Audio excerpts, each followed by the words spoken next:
MP board class 10th वाले सभी students का अब आ चुका है अगला सेट पेपर विज्ञान विषय का। सभी छात्रों को ध्यान से इस सेट पेपर को ध्यान से देखना है, अच्छे से याद करना है।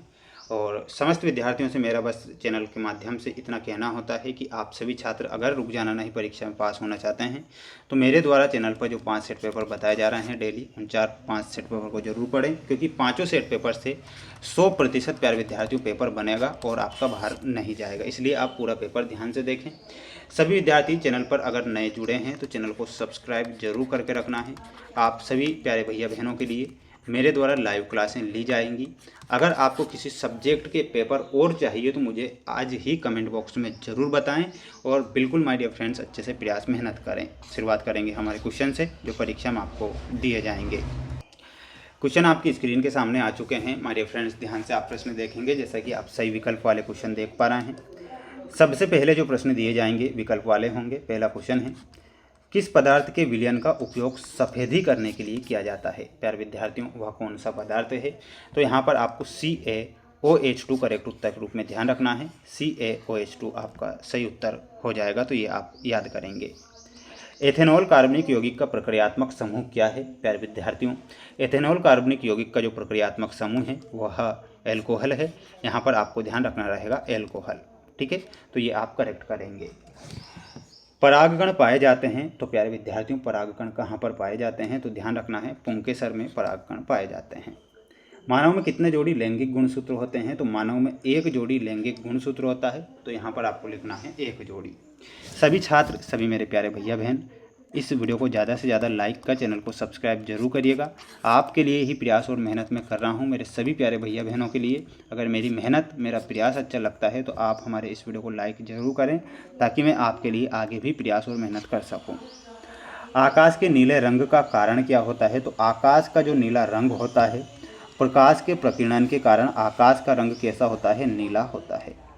प्रतिरोध का मात्रक क्या होता है? तो प्रतिरोध का जो मात्रक होता है ओहम प्रतिरोध का मात्रक होगा। ओहम यहाँ पर लिखेंगे और ध्यान से याद करेंगे। बढ़ेंगे हमारे अगले क्वेश्चन की ओर। अगला क्वेश्चन देखिएगा, ये रहा आपका अगला क्वेश्चन, जिसमें दिए गए हैं रिक्त स्थान वाले क्वेश्चन। एंटासिड का उपयोग का उपचार करने के लिए किया जाता है। तो एंटासिड का जो उपयोग है एसिडिटी के उपचार में किया जाता है। तो यहाँ पर आप एंटासिड लिख सकते हैं, और या फिर आप अपच भी लिख सकते हैं, यानी कि अपच के उपचार में किया जाता है, तो अपच या एंटासिड। कमरे के ताप पर द्रव धातु क्या है? तो कमरे के ताप पर जो द्रव धातु होती है वह क्या होती है? पारा। तो इसमें आपको लिखना है पारा। लार में कार्बोहाइड्रेट का विघटन कौन सा एंजाइम करता है? तो इसमें आपको लिखना है एमाइलेज एंजाइम। कौन सा एंजाइम? तो यहाँ पर लिखना है एमाइलेज। के अणुओं में आनुवंशिक गुणों का संदेश होता है, तो किसके अणुओं में होता है? तो लिखना है आपको DNA के अणुओं में। गोलीय दर्पण की फोकस दूरी उसकी वक्रता त्रिज्या की होती है, तो वक्रता त्रिज्या की आधी होती है। धातु को केरोसिन में डुबोकर रखा जाता है, तो सोडियम धातु को केरोसिन में हम डुबोकर रखते हैं, तो यहाँ पर आपको क्या लिखना है? सोडियम धातु, ठीक है। तो ये आप यहाँ पर करेक्ट करेंगे, तो स्क्रीनशॉट आप ले लीजिएगा अच्छे से और याद कर लीजिएगा। मेरे सभी प्यारे भैया बहन, चैनल पर नए आप जुड़े हैं तो सब्सक्राइब चैनल को आप जरूर करें, जिससे कि मैं आपके लिए प्रयास और मेहनत लगातार करता रहूँ। अगला क्वेश्चन देखिएगा, जैसा कि यहाँ पर सत्य असत्य में आप क्वेश्चन देख पा रहे हैं। पहला क्वेश्चन है कि CuO2 2Cu एक संतुलित रासायनिक समीकरण है। माय डियर फ्रेंड्स, ये आपका क्या होगा? ये आपका यहाँ पर सत्य हो जाएगा, तो इसमें आपको सत्य लिखना है। लिटमस पत्र एक संश्लेषित सूचक होता है, तो ये आपको असत्य के रूप में लिखना है। यहाँ पर आप क्या लिखेंगे? असत्य लिखेंगे। सक्रियता श्रेणी में धातुओं का क्रम विस्थापन अभिक्रिया पर आधारित होता है, तो ये आपका क्या हो जाएगा? सत्य होगा।